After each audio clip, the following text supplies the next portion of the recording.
shock the kids and I find it really enjoyable. Senses out of my cake because I want to be able to fill it with my macadamia cake colour around the middle each cake. So as I'm layering my cake with buttercream, it's going to be tucked along the inside. In goes the sun. I'm hoping my dessert impresses by cutting into the cake. Ano po yun si Abby? The slime looks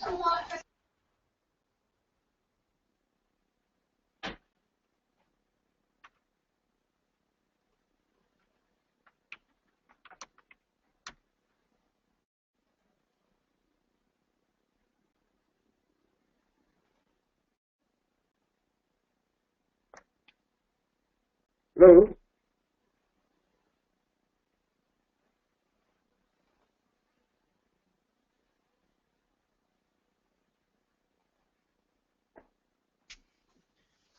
Hello po, Pastor. Basta po. Brad, narinig niyo ako? Naririnig po. Parang hindi yata gumagana itong ano ko.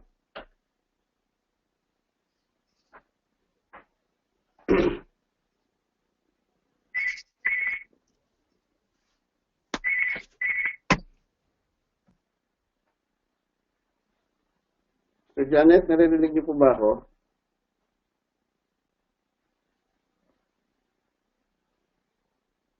Pastor, opo. Sige po. Parang kasi iba yung gumagana ngayon. Gusto ko kang gusto yung...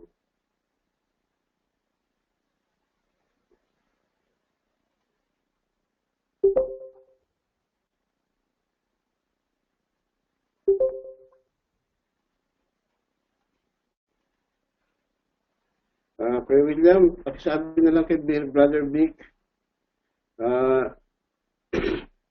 na buksan yung email niya, Brad.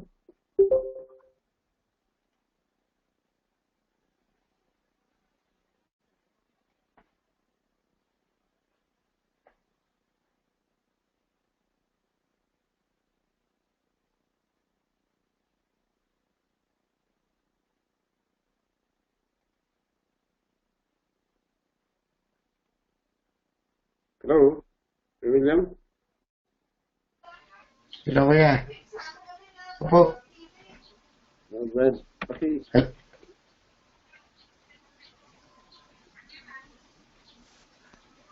Hello. Hello, Brad. Opo. Pakisabi kay Brad Vic, Brad, kung sasama siya. I-text ko po, kuya. Buksan niya email niya, Brad.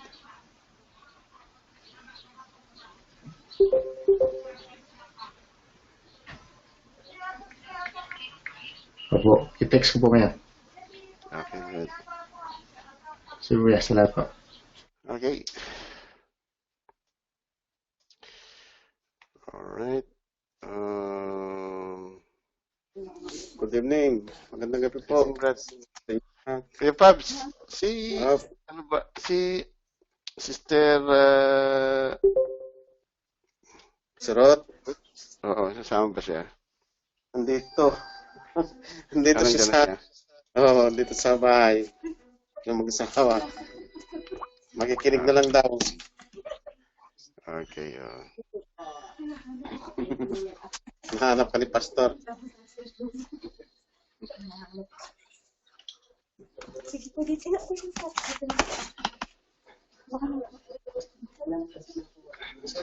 okay lang po. Oo.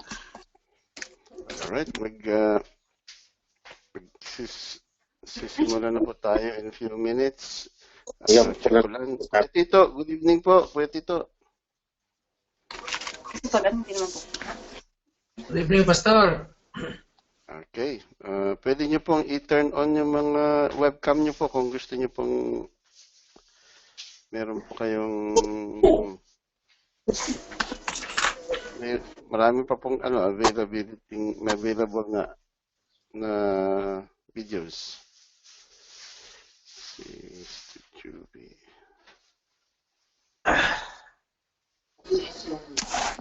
Sa inyo na lang.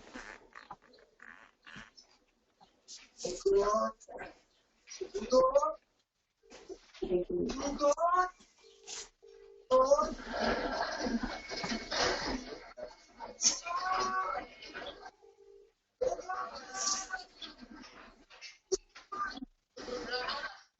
sis. Good evening.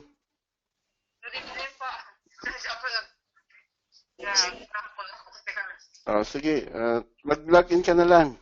Pagka tutuloy ka. Sige, sis. Thank you. Okay po. Okay.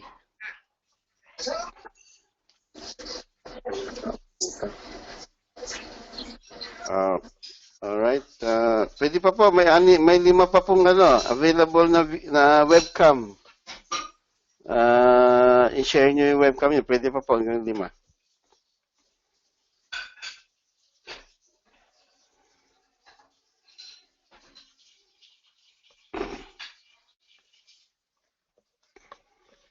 Mag-start na po tayo mga kapatid. And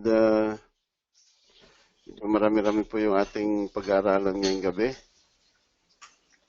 I would like to check. Sister Gigi, ready na po ba kayo? Naririnig niyo po ba ako? Naririnig po, Pastor. Okay. Sino pa? Sister Yvonne, naririnig niyo po ba ako?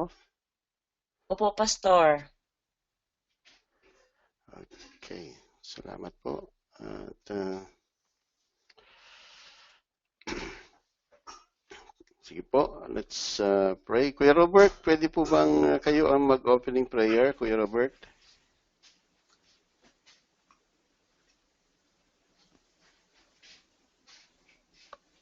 Yan, narinig Kuya Robert.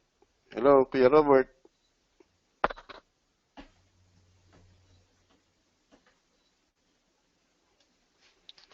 Hindi yata tayo narinig ni Kuya Robert. How about Kuya Ferdy? Good evening, Brad.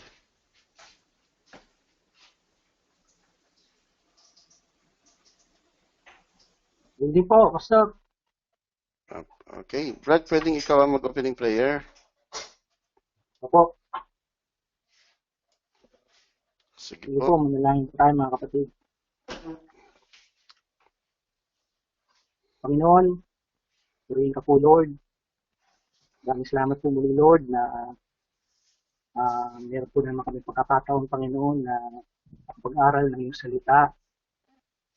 Salamat po sa lakas at biyaya ng buhay na patuloy po niyo pinagkakalog sa amin. Salamat po sa bawat kapatiran na nandito ngayon, Lord. Bagamat kami malayo sa isa't isa, kami po ay sama-sama pa rin po sa pamamagitan ng internet. At Panginoon, ikaw po ang magbigay sa amin ng liwanag, Panginoon. At ang iyong talino, Panginoon, ang maghagi po sa amin, Panginoon. Malapit po kami sa iyo, Diyos. Kami po yung hihingi ng kapatawaran sa mga pagkakasala po na nagawa. Sa mga bagay po na hindi kanais-nais sa iyong paningin, Panginoon.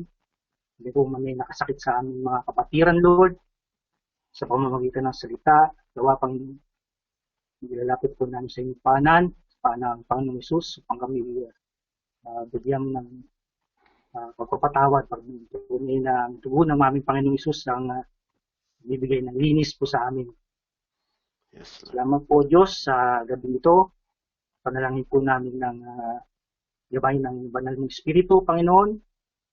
At bigyan po kami ng kaya ng maintindihan, maging ang aming pastor, Lord, ay gamitin po ninyo sa kanyang pagtuturo at ang bawat salita na lalabas po sa kanyang labi, Panginoon Lord, ay ang tulad ng mga salita na nanggagaling po sa iyo, Panginoon, po sa Yes, Lord. talino ng tao.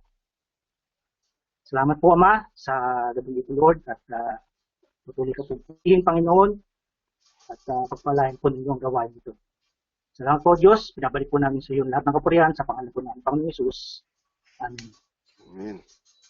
Okay, good evening po, mga kapatid. Ang pag-aaralan po natin ngayong gabi ay karugtong pa rin po ng ating tinatalakay. if you remember po yung ating napag-aralan noon, last week we discussed about yung Olivet Discourse. Nabanggit nga po natin na yung Olivet Discourse, ito ay from Matthew 24 and 25.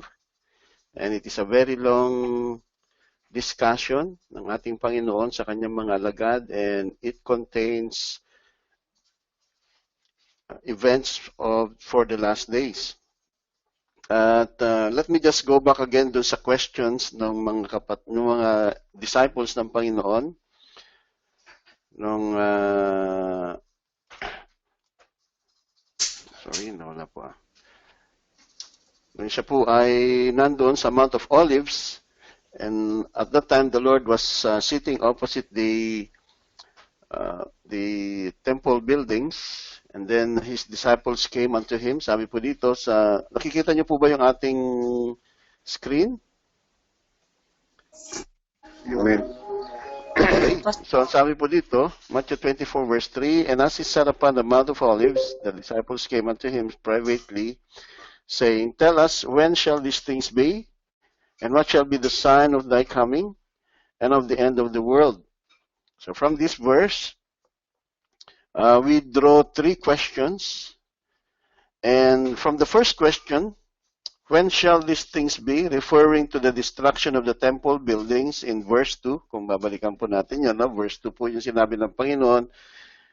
If you see all these beautiful stones, these buildings, nothing will be left na hindi na-destroy. And we have just to go back doon sa ating history, dito po sa ating history, just pause for a while. Ayan po, no? Mababasa po natin dito sa ating history, the siege of Jerusalem in AD 70. The siege of Jerusalem in the year 70 was the decisive event of the first Jewish-Roman war. The Roman army, led by the future Emperor Titus, with Tiberius Julius Alexander as his second in command, besieged and conquered the city of Jerusalem, which had been occupied by its Jewish defenders in 66. Sabi po dito. The siege ended with the sacking of the city and the destruction of its second temple. The destruction of both the first and the second temple is still mourned annually as the Jewish fast Tisha B'Av. So in other words, that particular statement of the Lord Jesus Christ at that time was fulfilled. Sabi po ng Panginoon, nothing shall be left standing. So yung pong temple na yon, yung mga temple buildings was destroyed. In other words, the prophecy of the Lord Jesus Christ was fulfilled. And then, of course, there were a lot of persecutions after that.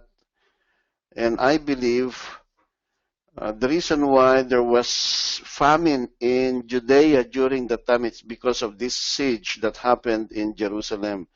Kaya kung matatandaan niyo po, ay may mga nagpapadala ng tulong na galing sa mga iba-ibang mga churches during that time to support the needy Christians in Jerusalem. Why? Because of this particular situation that it was conquered by the Romans. It was under siege. And of course, if there is a situation like this, eventually, ang nangyayari po nagkakaroon ng famine. That is the result of war. And another question that was raised is, what shall be the sign of thy coming? Or the word coming is from the Greek word parousia, referring to the coming of the Lord for His saints. So ito yung isa sa mga tanong po ng mga alagad ng Panginoon. What will be the sign of thy coming? So if we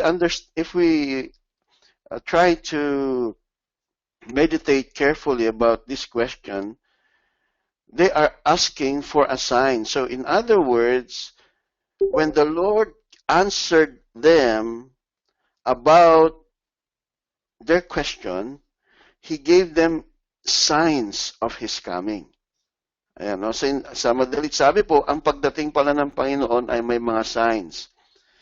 Previously, sa ating pag-aaral about the rapture, we learned that isa sa mga bagay na naituro sa atin is that there are no signs on His coming. Pero yung pala may mga signs.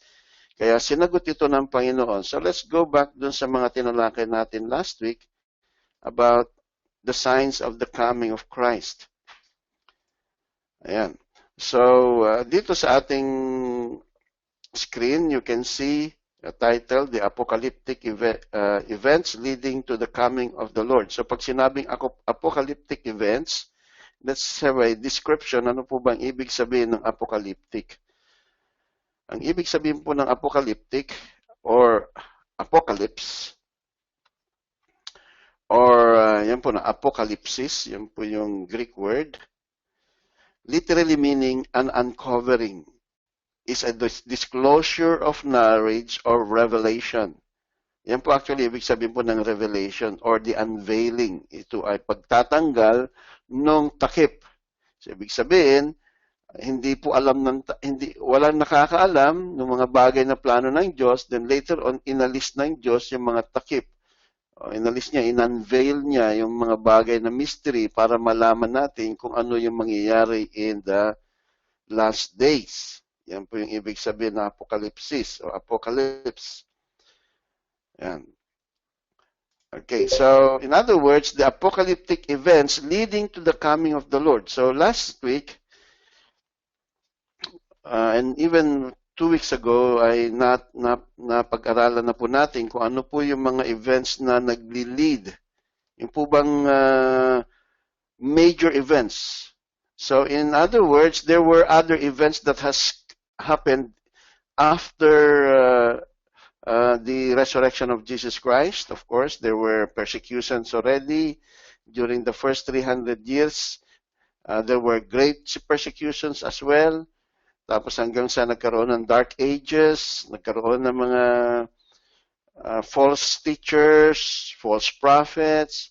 Pero yung sinasabi natin dito are extreme. Extreme po ito. At doon sa Matthew 24, na pag-aralan po natin na merong mga palatandaan ng pagbabalik ng Panginoon. At ito po yung tinatawag pong the beginning of birth pains or pangs na sinabi po ng Panginoon. Birth pains or sorrows. At yung pong birth pangs na yon ay sakop siya doon sa first of the 3.5 years or 1,260 days of the 7 years na pakikipag-covenant ng Antichrist sa Israel. At doon po sa 7 years na yon, o doon sa 3.5 years, doon lalabas yung first seal, second seal, and third seal. So ito po yung mga events leading to the coming of the Lord. And then, pagdating sa kalagitnaan, na pag-aralan din po natin last time, in the middle of the 7 years, the Antichrist will break his covenant. I-break niya yung kanyang covenant. And then, he himself will proclaim to himself as God. Ipiproclaim niya ng kanyang sarili as God. Ayan, so, yan ay isa sa mga signs of the coming of the Lord. At yun din po yung simula ng tinatawag na the Great Tribulation. Okay.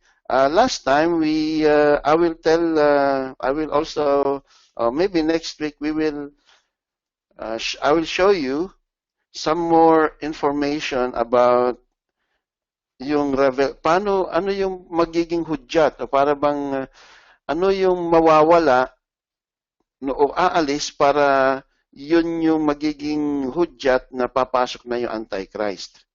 Next week po i-discuss natin yun, no? So, ito po yung mga events, no?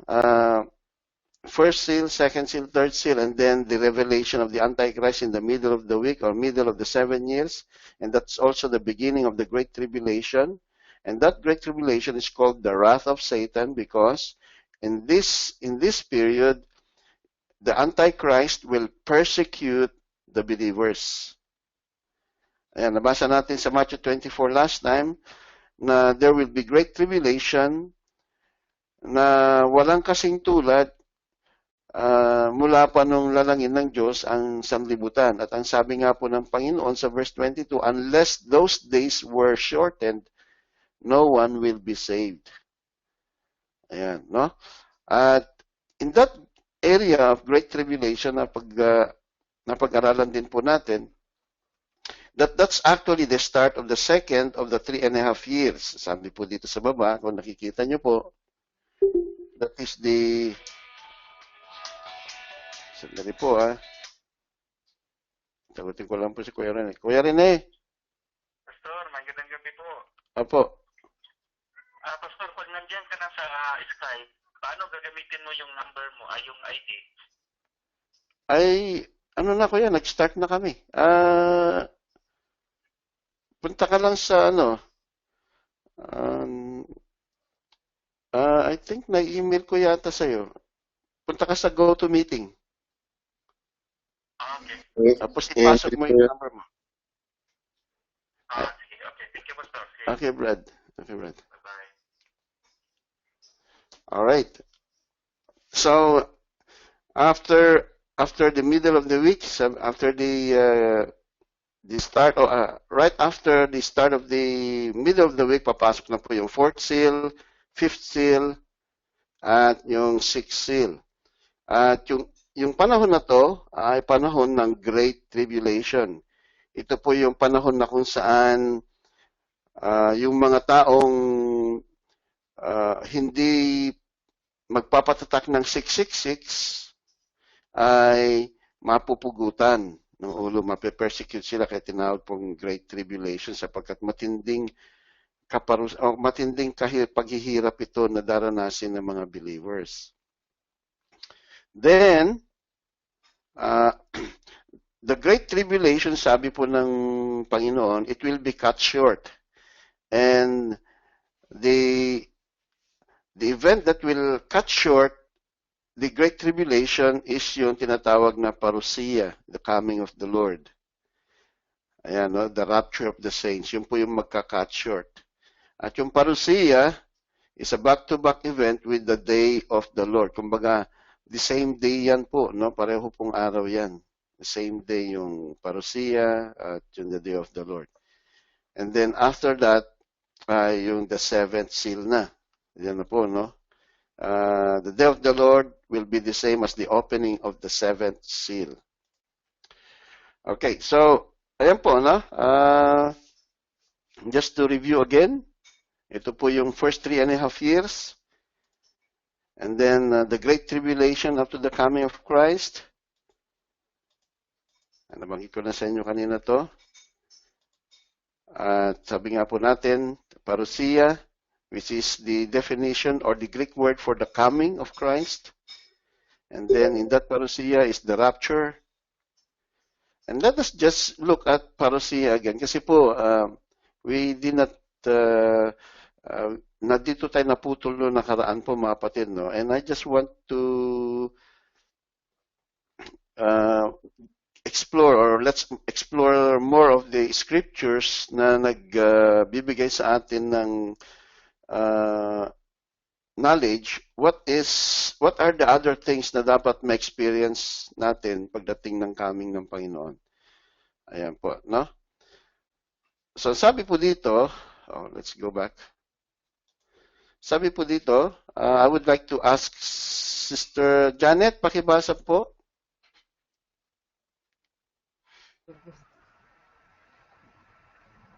The coming of the Lord in the clouds.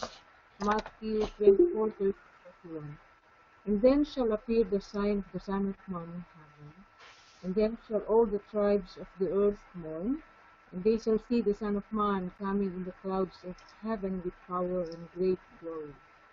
And he shall send his angels with a great sound of a trumpet, and they shall gather together his elect from the four winds, from one end of heaven to the other. 2 Thessalonians 2:1. Now we beseech you, brethren, by the coming of our Lord Jesus Christ, and by our gathering together unto him. Titus 2:11-14. For the grace of God that bringeth salvation hath appeared to all men, teaching us that denying ungodliness and worldly lust, we should live soberly, righteously, and godly in His present world, looking for that blessed hope and the glorious appearing of the great God and our Savior Jesus Christ, who gave Himself for us, that He might redeem us from all iniquity, and purify unto Himself a peculiar people, zealous of good works. Okay. So, yung pong palang pagdating ng Panginoon, ano po, yung pong sinasabing parousia, He will appear, sabi niyan, and then shall appear the sign of the Son of Man in heaven. So, meron sign in heaven na mangyayari po. No? So, in other words, people will be able to see this sign. So, maliban doon sa mga seals, sa mga nangyaring mga earthquakes, pestilences, famines, wars, the persecution being done by the Antichrist, then sabi nga po natin kanina, the Great Tribulation will be cut short because of the coming of the Lord. Then, when He comes, there will be a sign in heaven. Sabi niyan. Then shall all the tribes of the earth mourn. Ayan, no? They shall see the Son of Man coming in the clouds of heaven with power and great glory. Ayan, so, ang Panginoon bababa sa clouds, hindi po sa earth, no, mga kapatid? Hindi po sa earth, sa clouds. At ang sabi diyan, habang nandun po sa clouds ang Panginoon of heaven, He shall send His angels with great sound of a trumpet. Ayan, ano pong purpose nun? Para magbigay ng signal. Ano po? Signal. Ito po itong great sound of a trumpet is a signal. And most probably, this signal is for the believers. So we shall hear this trumpet. They shall gather together His elect. Sino po elect? The church. From the four winds, from one end of heaven to the other. Ayan. So kasama po dito lahat ng mga namatay, na mga saints in Christ, no? Na mga namatay at nabubuhay. From the four winds, from one end of heaven to the other. At dito sa 2 Thessalonians, si Apostle Paul has mentioned also in chapter 2, verse 1, informing the believers the coming of the Lord Jesus Christ. At ang sabi niya, by our gathering together. So the word gathering here is similar, they have similar Greek words of the same of the word gather dito po sa Matthew 24. Doon sa Titus, binanggit po dito ng Apostol Pablo kay Titus, sinulat niya na ganito ang dapat na meron kayong pamumuhay sa pagdating ng Panginoon. Ito po yung sinasabi po ni Paul kay Titus. For the grace of God that bringeth salvation hath appeared to all men, teaching us that denying ungodliness and worldly lust, we should live soberly, righteously, and godly in this present world, looking for that blessed hope. So, ina-expect ng Panginoon sa atin na kailangan ganito yung uri ng pamumuhay natin para sa ganun, maging karapat-dapat tayo doon sa pagbabalik ng Panginoon. Sabi niya, looking for that blessed hope. What is that blessed hope?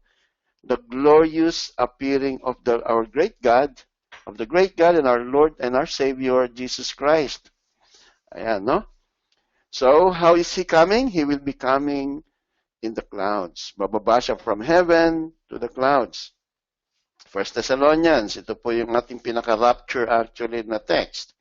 1 Thessalonians 4, verse 13 to 18. I would like to ask Brad Robert, nandyan po ba kayo? Pwede niyo po bang basahin?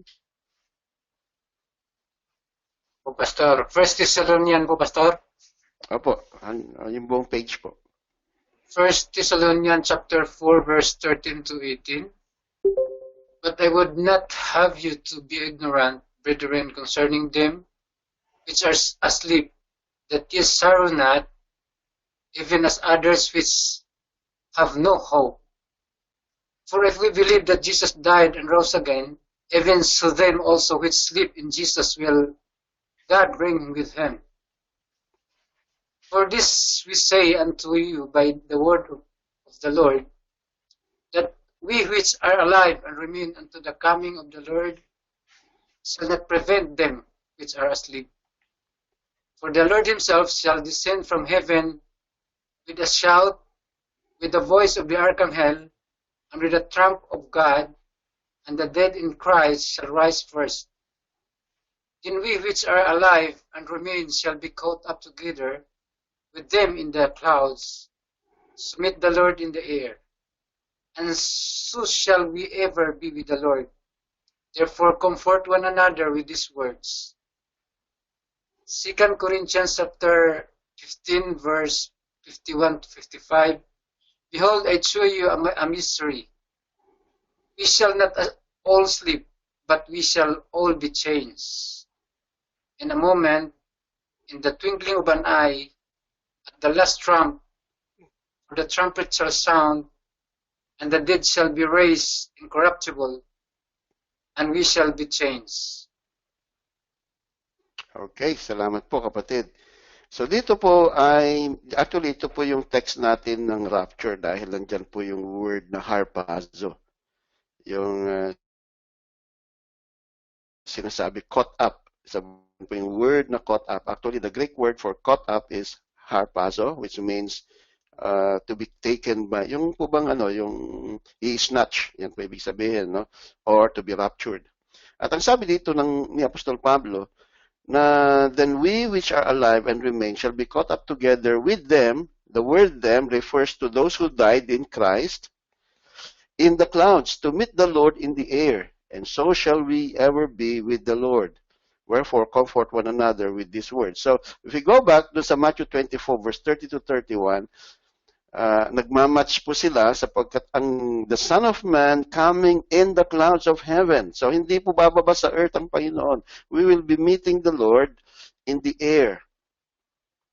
Ayan, no? But, ang sabi po dito, there shall be sign. So, before yung, bago dumating ang Panginoon, of course, there are other events that will occur before the coming of the Lord, coming down, coming in the clouds. Yun po yung sinasabi dito. Then, in Luke chapter 21, verse 25 to 28, pakibasa po, Kuya Tito, dyan po ba kayo?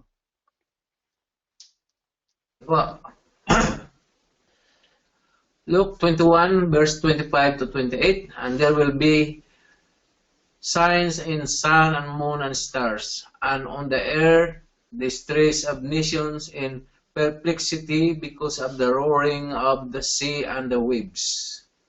People fainting with fear and with foreboding of what is coming on the world. For the powers of the heavens will be shaken, and then they will see the Son of Man coming in the cloud with power and great glory. Now, when these things begin to take place, strengthen up and raise your heads because your redemption is drawing near. Tuloy po. Sige, Brad. John 14, verse 1 to 3. Let not your heart be troubled. Ye believe in God, believe also in me. In my Father's house are many mansions.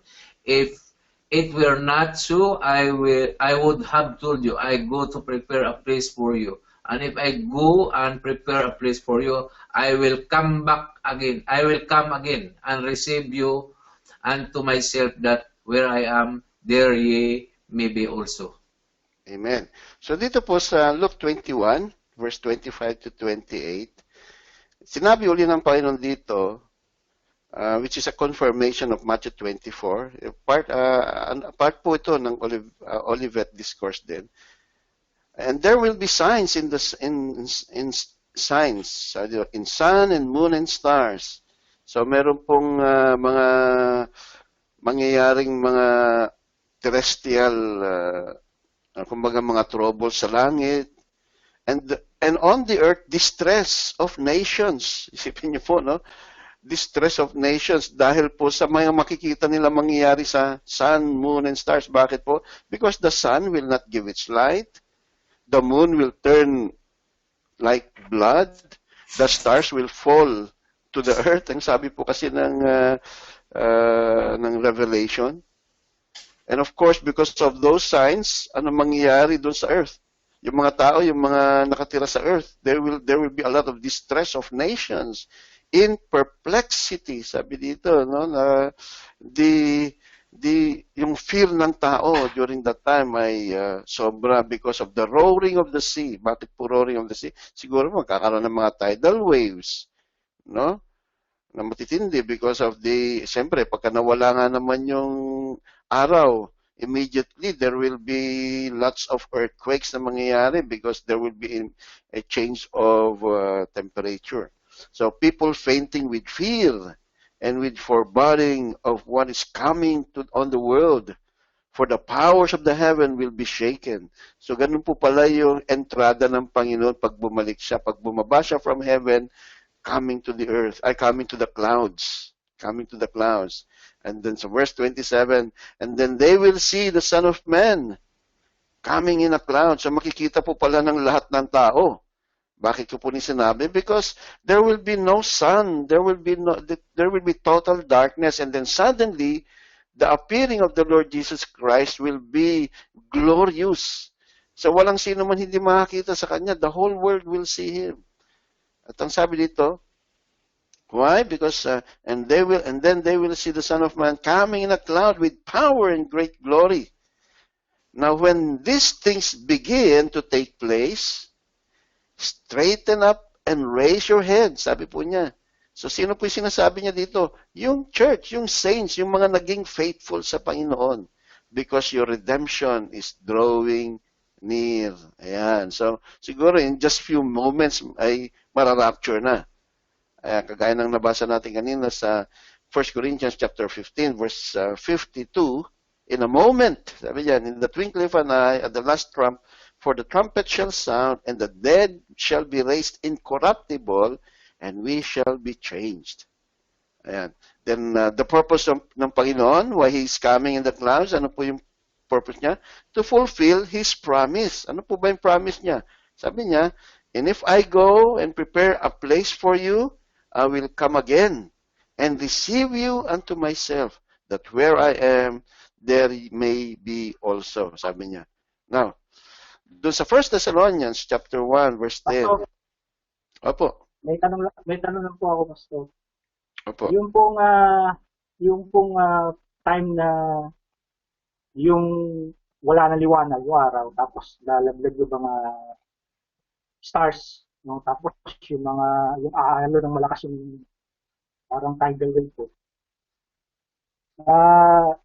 Nakakatakot po yun no? Pero sa tingin po ninyo, sa buhay ng mga kukunin ng Panginoon, merong kapayapaan bibigay ang Diyos po. Para hindi... Opo. Ang matatakot doon, yung mga taong wala sa Panginoon. Pero yung mga nasa Panginoon, hindi na sila matatakot kasi alam nila darating na ang Panginoon. Actually, pagka nakita na yung mga signs na yan, yung mga signs na, nandiyan na yung mga lindol, nandiyan yung mga digmaan, at saka karamihan na po nung mga Kristiyano noon, marami noon ay napugutan pa nga ng ulo. So, hindi na sila kailangan mataw kasi they are already sleeping. So, meron man siguro mga natitira noon, ayun po mga talagang maaring hindi na sila mahabol-habol ni Antichrist. Pero ang sinasabi po dito ng Panginoon sa John 14, let not your heart be troubled, sabi niya So, I believe na itong sinasabi ng Panginoon dito, although within the context, nung panahon na yon ay marahil na, dahil nga sa nabanggit ng Panginoon na He will be crucified, so maaring nagkaroon sila ng trouble, pero I believe this is also the message of the Lord to us now. Na dahil nga sa may mga darating na mga earthquakes, famines, pestilences, persecution of the saints, tribulations, sufferings, I believe ang message ng Panginoon sa atin is that let not your heart be troubled. May sinabi pa siya sa Matthew chapter 24, ang sabi niya, do not fear. Sabi niya because all these things shall come to pass. Sabi niya. So I believe sa ating mga mananampalataya, tayo ay dapat ma-comfort doon. ang dapat matakot yung mga wala sa Panginoon dahil alam nila na ang kasasadlakan na nila dahil dumating na yung Panginoon, hindi sila nakinig sa Ebanghelyo eh. So ito na. Dahil hindi sila nakinig sa salita ng Diyos, ay hindi na sila maliligtas. Okay, so basahin pa po natin yung 1 Thessalonians 1 verse 10. And to wait for his, Kuya Ferdy, pakibasa po. And to wait for his, 1 Thessalonians 1 to 10. And to wait for his Son from heaven, whom he raised from the dead, even Jesus which delivered us from the wrath to come. 1 Thessalonians 5:9. For God hath not appointed us to wrath, but to obtain salvation by our Lord Jesus Christ. Okay. So, during that time na parating na po ang Panginoon, yun na rin yung time na kung saan susunod na dun yung wrath niya. Ayan o. Halos magkasabay yun eh. Kaya nga dun sa Revelation chapter 8, I think, no?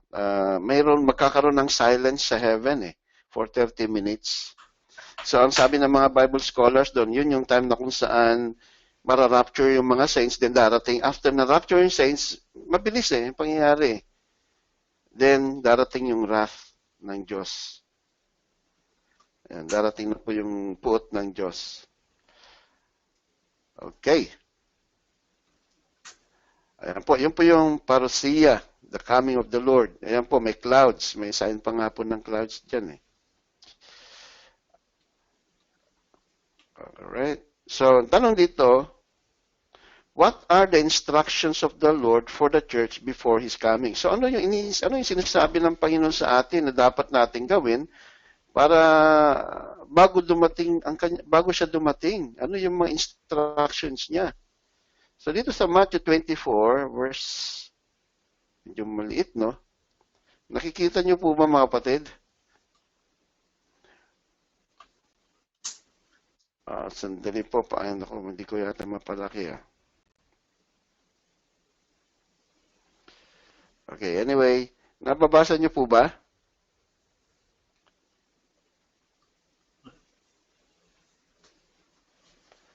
Okay, basahin ko na lamang po, mga kapatid. Ito po yung Matthew 24, verse 32 to 51. Sabi niyan, from the fig tree, learn its lesson. As soon as its branch becomes tender and put out its leaves, you know that summer is near. Ayan. So, sa Israel po kasi, may isang area sa Israel na nai-snow. Nag-i-snow. So, pagka nag-snow, ano nangyayari sa fig tree pag nag-snow? Sino pong may idea? Brad Arnel, ano po nangyayari pag nag-snow? Nalalagas po yung mga dahon niya, Pastor? Opo, nalalagas po yung dahon niya. Sandali po, may sinabi po si Sister Yvonne. Wala, hindi ko, sandali. Hindi natin mapalaki.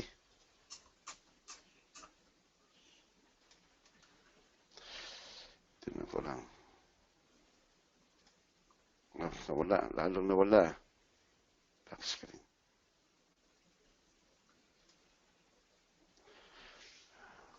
Okay, anyway, kung may Bible po kayo, sundan nyo na lang po. So, sabi dito, from the fig tree, learn its lesson. Ito po ay parable. Sabi, learn from the parable of the fig tree. As soon as its branch becomes tender and puts out its leaves, you know that summer is near. So, ibig po sabihin, pagdating po, yung winter po kasi, yung winter, pag dumating ang winter, yung puno po ng fig tree, nauubos yung dahon at napupuno ng snow. At pagka napuno ng snow, pagka itong fig tree na to ay nakasurvive sa winter, automatically, magpuput up siya ng leaves. So, ibig sabihin, yung winter po, ito po ay panahon na kung saan matetesting yung fig tree. sa kanyang endurance, kung kaya ba niyang mabuhay within that period of that winter. Pag siya po ay nag-put out ng leaves, ibig sabihin to, malapit na yung summer. Kasi pag nag-put out ng leaves, ibig sabihin nito ay spring na. Ayan. So in other words, pag sinasabi dito ng Panginoon, pag nakita nyo na yung matutunan nyo yung lesson ng fig tree, pagka once na nag-put out na siya ng leaves, ibig sabihin nakasurvive siya. Ayan. Ang pinipicture dito ng Panginoon is that yung church, once na dumaan siya sa tribulation period, ang sabi doon, at siyempre marami pong mga bagay ng mga tribulation period sa church, and yan yung persecute. Sabi niya, yun po yung nagsisimbolo ng winter para doon sa church. Yung po mga persecutions na yun ay pang-test kung talagang makakasurvive siya. At sabi nga po ng Panginoon, during that time, even the very elect, may mga madideceive. Bakit po sila madideceive? Because of the false prophet, the Antichrist, who will be performing signs and wonders to deceive the saints. At siyempre, yung mga ayaw magpatatak ng 666, kasama sila sa mapipersecute din sila. At ang sabi dito na pag once na yung fig tree ay nagkaroon na ng dahon, ibig sabihin nun ay malapit nang dumating ang sinisimbolo nito ay malapit nang dumating ang Panginoon. Kaya sabi niya sa verse 33, so also when you see all these things, you know that He is near at the very gates. Kaya pag nakaranas na ng persecution mga saints, nalagpasan na nila yung winter na kung saan yun yung testing ng kanilang faith, then you know that His coming is approaching. At ang sabi dito ng Panginoon sa verse 35, heaven and earth will pass away, but my words will not pass away. But concerning that day and hour, no one knows, not even the angels of heaven nor the Son, but the Father only. In other words po, ang sinasabi dito is that yung pong eksaktong oras ng pagdating ng Panginoon during yung tungkol sa rapture na yon ay hindi po malalaman. Ayan. Very clear naman po dito. Then, meron siyang ginamit na halintulad sa verse 37, for as were the days of Noah, so will be the coming of the Son of Man. Ayan. So, kung i-recall po natin yung nangyari ng panahon ni Noah, the Lord, of course, asked him to build an ark. And it took more than 100 years to build the ark. At during that time, yung mga tao, of course, sabi dito sa verse 38, for us in those days before the flood, they were eating and drinking, marrying and giving in marriage until the day when Noah entered the ark. So in other words, yung mga tao during that time ay parang normal lang, as business as usual, na parang wala naman mangyayari. Hindi naman darating yung sinasabi ni Noah, kaya normal lang yung ginagawa ng tao. Parang dumating yung panahon na yun, parang hindi nila iniintindi yung mga pinipreach ni Noah sa kanila. At dahil sa naging lax sila sa buhay nila, hindi sila, relax sila, hindi sila naniniwala. So, nabigla na lang na dumating na yung baha. Kasi sabi dito sa verse 39, basahin natin, no? And they were unaware until the flood came. Ayan. Pero, sino ang nakakaalam na darating yung flood? Si Noah. Bakit po? Because they were prepared. Kaya nga, binigyan ng Panginoon itong halimbawa na to sa atin. Because, ayaw ng Panginoon na tayo hindi naka-ready. Ayan, no? Dapat naka-ready tayo, prepared tayo. Huwag nating gayahin yung mga tao ng panahon ni Noah na hindi sila naniwala. Hindi sila naging faithful. They did not believe. Ayan. Sabi dito, and they were unaware until the flood came and swept them all away. So will be the coming of the Son of Man. Then 2 men will be in the field, 1 will be taken, 1 left. 2 women will be grinding at the mill, 1 will be taken and 1 left. Ayan, parang biglang nawala yung asawa mo, ikaw naiwan. No? Therefore, stay awake. Ito po yung sinasabi ng Panginoon. What shall we do before the coming of the Lord? Stay awake.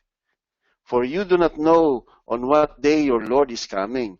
But know this, that if the master of the house had known in what part of the night the thief was coming, he would have stayed awake and would not have let his house be broken into. Ang sinasabi dito ng Panginoon is that kung tayo ay mag-stay awake, mamumuhay tayo ng merong pagtitiis, pagtsatsaga, kung tayo po ay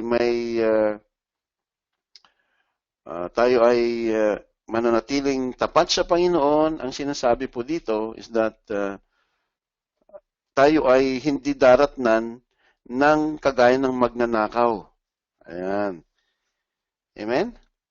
So, 2 women will be grinding at the mill, one will be taken and one left. Therefore, stay awake, for you do not know on what day our Lord is coming. But know this, that if the master of the house had known in what part of the night the thief was coming, he would have stayed awake and would not have let his house be broken into. Therefore, you also must be ready. Sino po ang sinasabihan dito ng Panginoon? Yung kanyang mga disciples. Ayan. Kung tayo po disciple ng Panginoon, we are actually instructed by the Lord. Sabi niya, therefore, you also must be ready. For the Son of Man is coming at an hour you do not expect. Who then is the faithful and wise servant whom his master has set over his household to give them their food at the proper time? Blessed is that servant whom his master will find so doing when he comes. Truly I say to you, he will set him over all his possessions. But if that wicked servant says to himself, my master is delayed, and begins to beat his fellow servants and eats and drinks with drunkards, the master of that servant will come on a day when he does not expect him, at an hour he does not know, and will cut him in pieces and put him with the hypocrites. In that place there will be weeping and gnashing of teeth. Ayan. So, yun po yung tanong, what are the instructions of the Lord for the church before His coming? So, the Lord is telling us to be watchful, we have to be ready, huwag nating gayahin yung mga tao ng panahon ni Noah, that they were unaware. Ayan, no? Praise God. So, that is the coming of the Lord. So, the day of the Lord is the same. Yung the day of the Lord actually is ito po yung the day of the Lord. Ayan, no? The day of the Lord. Pabasahin po natin si Sister Yvonne. Pastor, bago po ako magbasa, may tanong po. Okay lang po? O sis. Okay. Yung binasa po natin kanina, di ba sabi, hindi natin alam kung kailan siya darating. Pero doon sa ano natin, yung drawing kanina is meron tayong timeline. 3.5 years. After 3.5 years, darating siya. So, di ba po, parang alam na natin na darating siya. Kung magsimula na yung wrath of Satan, ika-count natin 3.5 years, darating na siya. So, parang known na siya. Tama po ba? Ano lang ako kasi, oo, kasi kung yung pagbabalik ni Lord is counted ba yung wrath of Satan or doon na after? Yung sinasabing pagbabalik niya. Kasi kung doon na after, that means, alam na natin na we can, yun po. Yung parang, pwede din yung iba na hindi believer, bibelieve na lang sila kasi alam na nila, in after 3.5 years, darating ng Panginoon. Okay. Sandali po sis, babalikan lang natin. Okay. Opo. Saan tayo?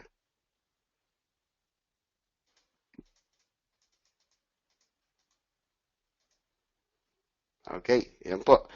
Nakikita niyo po ito, mga kapatid? Opo. Okay. Ayan po. Ang sinasabi po ng Panginoon dito na hindi natin alam yung eksaktong oras is yung between this point here, ito pong point dito, at saka ito. Ito pong point lang naman na ito eh. ang sinasabi niya. Hindi po yung... So, once na nangyari na to, alam natin na malapit na siya. Ngayon yung eksaktong oras na let's say, siguro, 1 week na lang, di ba? 1 week na lang. Yun yung sinasabi niya na hindi natin alam. Siguro kung 1 week or 2 months, gano'n, hindi natin alam yun. Pag once na nakita na natin, once pumasok na yung Antichrist, so alam na natin na malapit na, di ba? Pero yung eksaktong oras, hindi natin alam. Yung eksaktong oras. Yun ang ibig sabihin ng Panginoon dito, na hindi natin alam. Kasi in that sixth seal, yung end ng, yung mismong magka-cut off ng Great Tribulation, di ba sabi natin kanina, ang magka-cut short ng Great Tribulation ng rapture, yun yung coming of the Lord. Hindi natin alam yung eksaktong oras na yan. Yan. Okay po. Pero yung mga signs, of course, nandyan yung mga signs. Pagka nakita na natin yung signs, alam na natin na parating siya. Pero pagdating doon sa eksaktong oras, yun hindi natin alam.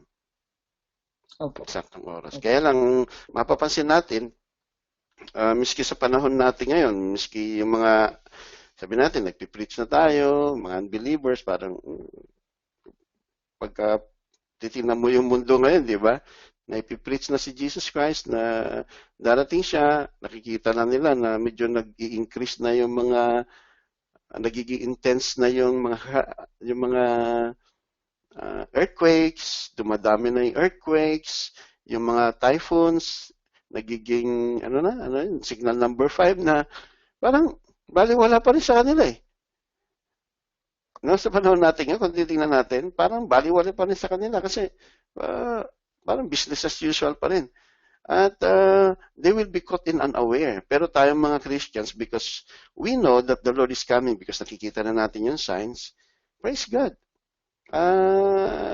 Lalo tayong na-encourage kasi alam natin na darating ng Panginoon. Pero yung iba, miski nga ibang believers, kuminsan patulog-tulog pa rin eh. Miski alam na nilang parating ang Panginoon, parang iba pa rin yung priority nila. Opo, Pastor. Okay, so yun lang po, yung maliit na moment na yun. Na maaring siguro sabihin natin mga month or yun yung I think sinasabi dito ng Panginoon na hindi natin alam miski yung exact na oras. Pwede din ba siguro, Pastor? Pwede din ba, Pastor, na hindi natin alam kung saan talaga siya mag-start ng yung middle of the week. Parang unaware tayo, nag-i-start na pala. Pwede din ganun, nag-i-start na pala siya, hindi natin alam. Actually, once na dumating na siya, alam natin. Makikita natin lahat eh. Yung wrath of Satan, hindi pwede din natin sabihin siguro, sa na hindi natin alam na nag-start na pala yung wrath. Well, ang palatandaan natin kasi na nagsimula na yung wrath of Satan dahil mahahayag na yung Antichrist eh. Okay. Once na na-reveal yung Antichrist, siyempre doon sa Israel, di ba nabanggit ko last week, sa Israel, ang gagawin niya is he's going to sit on that temple and he will declare himself to be God. So we know that yun na yung start na. Kasi magpapanik na yung mga Israelites ng time na yun dahil siyempre he will declare himself to be God. He will be changing the manner of sacrificing inside the temple. So ang gagawin ngayon ng mga Israelites, they will now flee because anyone who's not going to agree with him or unite with him, ipi-persecute niya. Kaya ang sabi po doon sa Matthew chapter 24, that those who are in Judea flee to the mountains. Sabi doon mag-flee na sila dahil ipi-persecute na sila ng Antichrist. So, once na nangyari na to, pumasok na yung Antichrist, we know that that's the start of the Great Tribulation. At sunod-sunod na yung 4th seal, 5th seal, 6th seal. So, tayo na believers, alam na natin. Kung malapit na dumating ang Panginoon. So, nagiging ready ka na lalo. Kaya nga sabi ng Panginoon, maging prepared tayo. Dahil ang kasunod niyan ay Great Tribulation na. Okay po. Pindihan ko na po, Pastor. Kasi maiiwan yung mga hindi nag-aaral ng salita ng Panginoon. O yung ayan, so dito sa the day of the Lord, ito na po. So yung the coming of the Lord and the day of the Lord, actually the same day yun eh. The same day because yung rapture kasi, it takes only a twinkling of an eye eh. Di ba? Sabi ng 1 Corinthians chapter 15, na yung event ng rapture is very fast. Napakabilis. Napakabilis. Kaya may mababasa kayo, immediately. Sabi doon eh. May word na ginamit dyan ng Panginoon, immediately. After the tribulation of those days. Ayan. So, the day of the Lord. Ito na po, no? Basahin ko na. Pakibasa po. So. Okay. Matthew 24:26 to 31. Wherefore, if they shall say unto you, Behold, he is in the desert, go not forth. Behold, he is in the secret chambers, believe it not. For as the lightning cometh out of the east, and shineth even unto the west, so shall also the coming of the Son of Man be. For wheresoever the carcass is, there will the eagles be gathered together. Immediately after the tribulation of those days shall the sun be darkened, and the moon shall not give her light, and the stars shall fall from heaven, and the powers of the heavens shall be shaken. Revelation 6:12 to 17. And I beheld when he had opened the sixth seal, and lo, there was a great earthquake, and the sun became black as sackcloth of hair, and the moon became as blood, and the stars of heaven fell unto the earth, even as a fig tree casteth her untimely figs, when she is shaken of a mighty wind. And the heaven departed as a scroll when it is rolled together, and every mountain and island were moved out of their places. Yan, yun na po yung day of the Lord, no? Na kung saan, I believe, sa mangyayaring rapture, and immediately after those tribulations, sabi, immediately after the tribulation of those days, shall the sun be darkened. Kasi, bababa ang Panginoon, with great power, glory, and that's the same moment na kung saan kukunin na siya. Kukunin niya yung kanyang mga saints, yung kanyang elect. And then after that na nakuha niya na, then ito na po, sunod-sunod na yung pagdating ng wrath of God. Makikita natin po yun. No? Immediately after the tribulation of those days, yung sinabi pong tribulation, ito po yung great tribulation, na kung saan yung mga Christians have been persecuted, at mamamangha yung mga tao after that because there will be yung calamity kagad, yung parang judgment na dumating, no? Because the sun will be darkened and the moon shall give her light, stars shall fall from heaven, the powers of the heavens shall be shaken.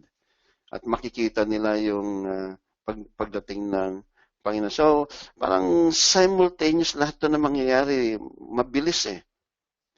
Dahil pati dito sa Revelation, sabi na, and I beheld when he had opened the sixth seal, and lo, there was a great earthquake. The sun became black. The reason why of the earthquake, I believe, because of the change of weather.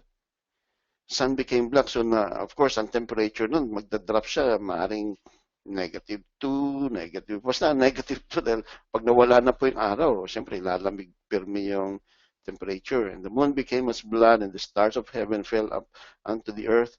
So, because of that, magkakaroon ng tidal waves, no? Grabing tidal waves. Kasi sabi dito sa verse 14, and the heavenly part of the scroll when it is rolled together. So parang nawala yung heaven eh. Or maaring yung heaven po parang naging space na puro darkness. Na then later on, may biglang lalabas na liwanag na hindi naman liwanag ng sun. Parang ganun ang kalalabasan niya eh. And every mountain and island were moved out of their places. So because of earthquake to, no? And if you remember, kagaya po na nangyari sa Kaikoura, 7.8 po yun. Tingnan nyo yung nangyari sa bundok, no? Mga bundok eh, nawala sa pwesto. Meron pa nga mong sabi doon, 200 meters, nag-move yung bundok eh. So how much more sa panahon na to? And then verse 30 to 31, Matthew 24:30 to 31, and then shall appear the sign of the Son of Man in heaven, and then shall all the tribes of the earth mourn. So sino itong mga tribes of the earth? Those who did not believe, those who are caught in a surprise, those who are unaware. Ayan, and they shall see the Son of Man coming in the clouds of heaven with power and great glory. Sa atin naman, alam na natin we are rejoicing because finally, dumating na rin. Kaya sabi po ng Luke chapter 21, when you shall see all these things, sabi niya, lift up your heads because your redemption draweth nigh. So verse 31, and he shall send his angels with a great sound of a trumpet, and they shall gather together his elect from the four winds, from one end of heaven to the other. Ayan, so, okay, any question po doon, mga kapatid? Wala po? Tuloy tayo. Salamat po. Wala po kayong question. At ngayon, we're going to the last question. So, nalaman na natin na meron palang sign sa pagdating ng Panginoon, referring to the coming of the Lord. So, ngayon naman, we're going to study when shall be the end of the world? Naku, mas nakakatakot to. The end of the world.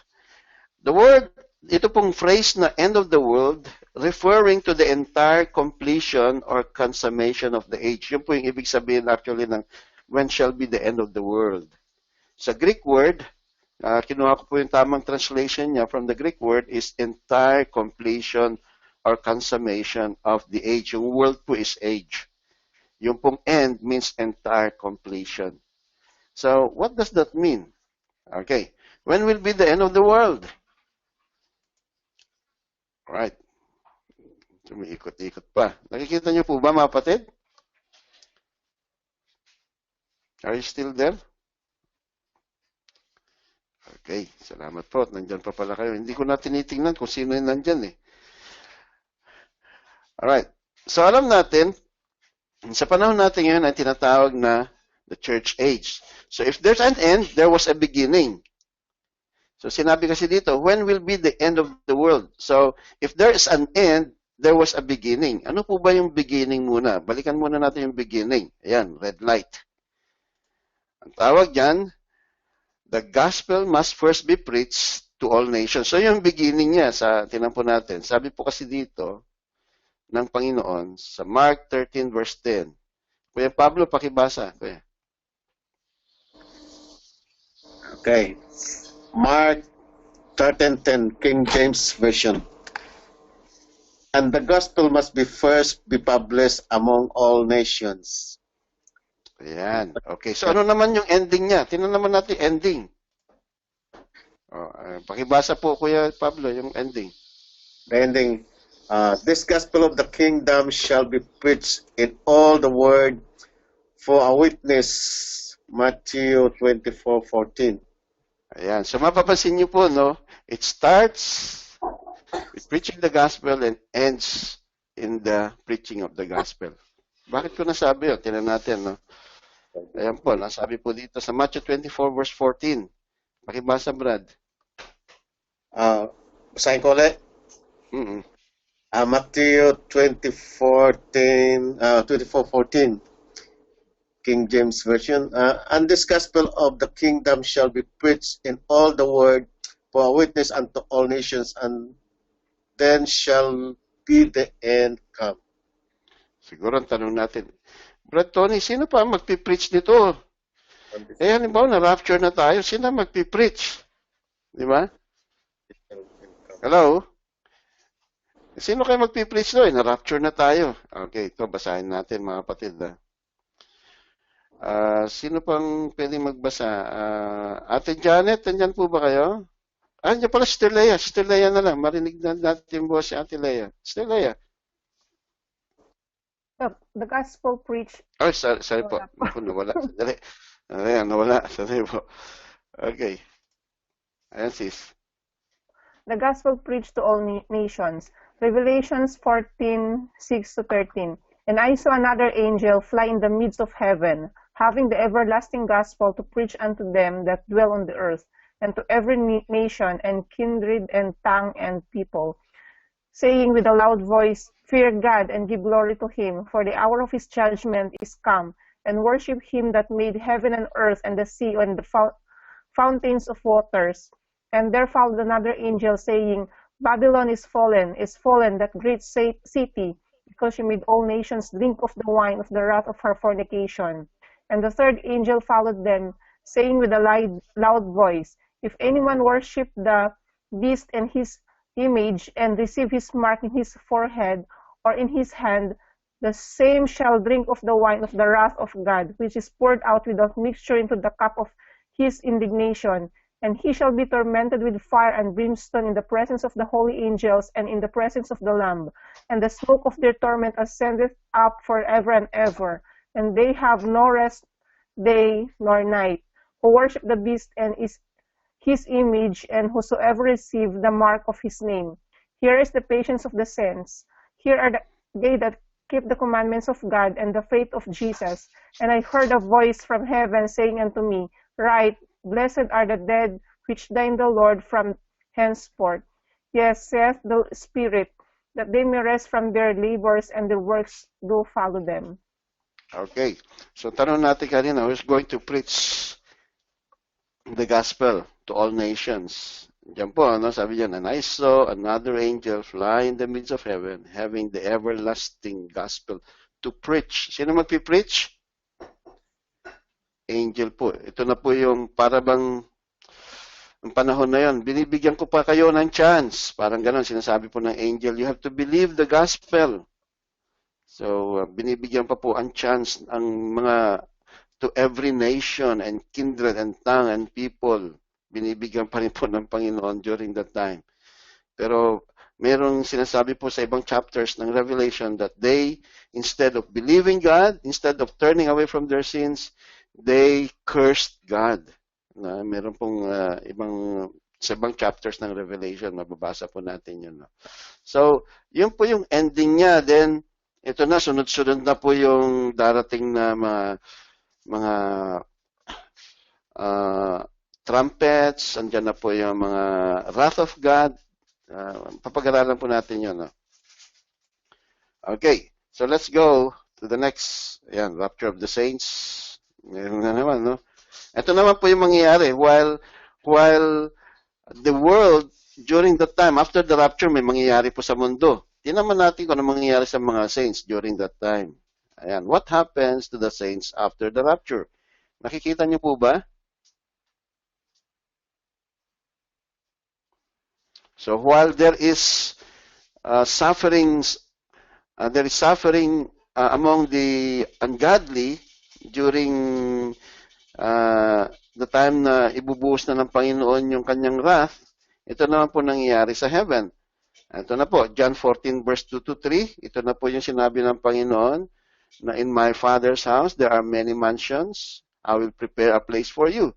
So, mamanahin na natin yung sinasabi po ng Apostle Paul sa Ephesians na binigyan tayo ng inheritance ng Panginoon. No? We participate in heavenly worship service. Wow, praise God, no? Doon na tayo kakanta ng hallelujah, praise the Lord. Saints are rewarded, Revelation 11:18. Attend wedding supper of the Lamb, Revelation 19:7.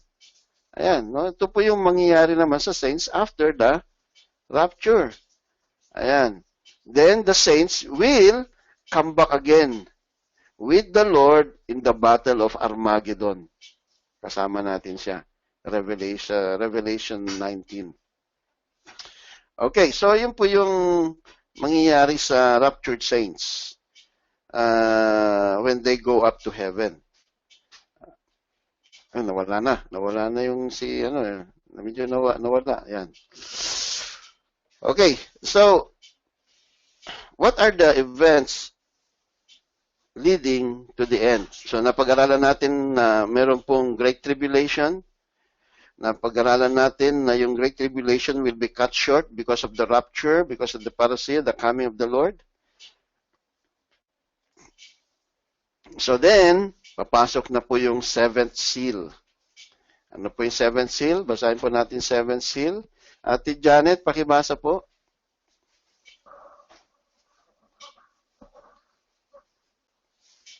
Revelation 8:1-6. And when he had opened the seventh seal, there was silence in heaven about the space of half an hour. And I saw the seven angels which stood before God, and to them were given seven trumpets, And another angel came and stood at the altar, having a golden censer, and there was given unto him much incense, that he should offer it with the prayers of all saints upon the golden altar, which was before the throne. And the smoke of the incense which came with the prayers of the saints ascended up before God out of the angel's hand. And the angel took the censer, and filled it with fire of the altar, and cast it into the earth. And there were voices, and thunderings, and lightnings, and an earthquake. And the 7 angels which have the 7 trumpets prepared themselves to sound. Okay, ito na po yung pang 7th seal. Ito, medyo nakakatakot na to. No? Huwag na tayo matakot kasi wala na tayo nun eh. Yan. So, the day of the Lord, sabi nga po natin kanina, I think we already checked the scripture. Nabasa po natin kanina yung scripture. Then, the day of the Lord, actually, hindi po pang isang araw lang yon, no? It is a long period of which, kung titingnan po natin, sakop po niya yung buong wrath of God na yon. So, actually, the day of the Lord is actually the wrath of God to be poured upon the ungodly. At bago po i-pour out yung wrath of God, the Lord is going to seal the 144,000 Jews, 12,000 from each tribe. Ayan, no? The wrath of God. Tingnan nga po natin, the wrath of God. Ayan, nakikita niyo po ba mga kapatid?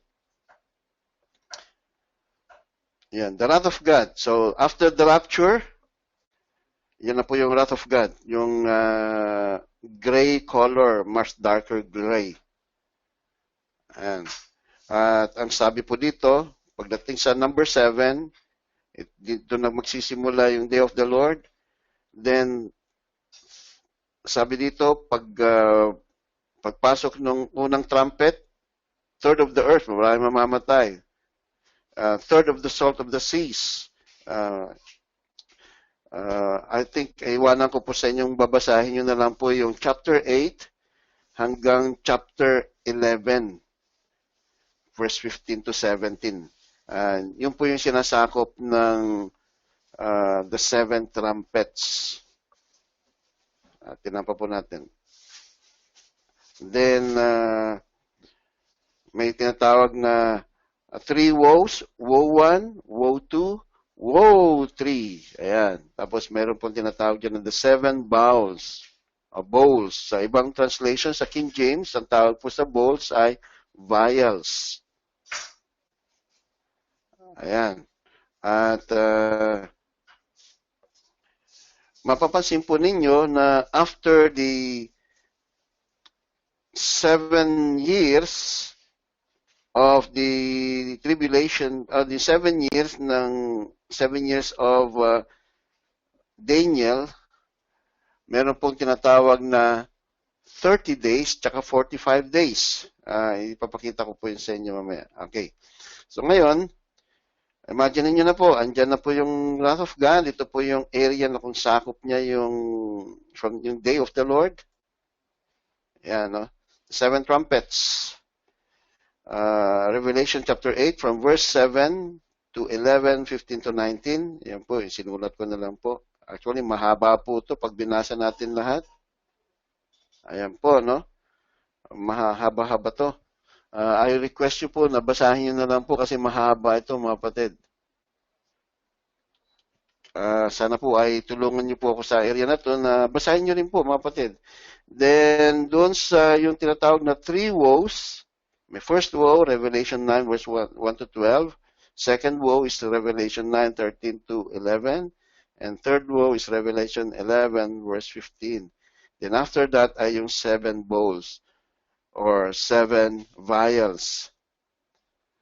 Tingnan po natin kung itsura ng 7 bowls. Ayan. Ayan po yung bowls. Sa Ilocano, padigo. Yung pinaglalagyan ng padigo. Pero bowls, ayan po, no? Vials po yan, no? There are 7. 1, 2, 3, 4, 5, 6, 7. vials. And every time the vial is poured, nakikreate po siya ng sakit. Malignant ulcers appear on those with the mark of the beast. May mark na 666. Then bowl number 2, sea turns to blood. All living creatures in the sea die. Bowl number 3, drinking water turns to blood. Men given blood to drink. Then vial number 4, the sun becomes extremely hot and scorches men. Bowl number 5, Antichrist kingdom struck with darkness. Bowl number 6, Euphrates River dried up, armies gathered for Armageddon. Then bowl 7, worldwide earthquake, cities collapse, and hailstones fall from the sky. So ito po yung sinasabi din po na Apostol Pedro sa 2 Peter chapter 3, that the Lord is going to burn the earth with fervent heat. Ayan, Revelation chapter 6 verse 1 to 11. I think tuloy po natin next week. Di-discuss po natin. I think ma-finalize na po natin. Matatapos natin to next week lahat. And ayan po, no? We will study the 30 days, 45 days of Daniel chapter 12 verse 9 to 3, and then we'll go to 1,000 years reign of Christ, which is leading to the end. Ito po yung sinasabi ito po yung tanong ng mga alagad ng Panginoon, when shall be the end of the world? Ayan po. So, hopefully po ay meron po tayong natutunan uli ngayong gabi. Dito po mag-e-end yung ating talakayan. At kung meron po kayong tanong, may tanong po ba kayo?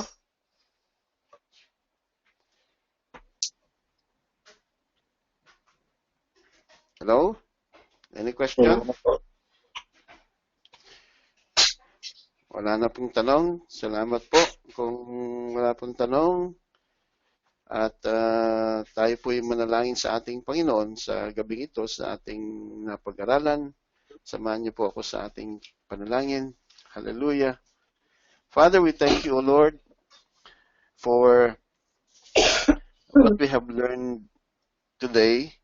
It's a continuation about the Olivet Discourse, and we thank you, Lord, for enlightening us, and help us also, Lord God, to live according to your expectation that while these end times are coming, that naging po yung pagbabalik nyo ay nakikita na namin yung mga tanda ng iyong pagbabalik.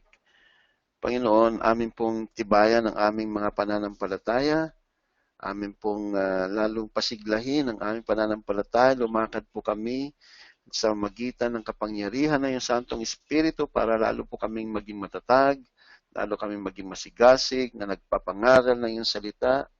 Meron po kaming tungkulin, Panginoon, na ipangaral ng iyong salita sa lahat. At salamat po sa mga kapatid na naglaan ng kanilang panahon sa pag-aaral namin ito. At dalangin ko po na patuloy kang magbigay ng liwanag sa mga kapatiran po na nakapagkasama sa pag-aaral ngayong gabi. Salamat po, Ama, sa ngalan po ng Panginoon Kristo, kung aming dalangin. Amen. God bless you all po, mga kapatid. Thank you po, Pastor. Good night. See you tomorrow. Salamat po. Pastor. Good night po.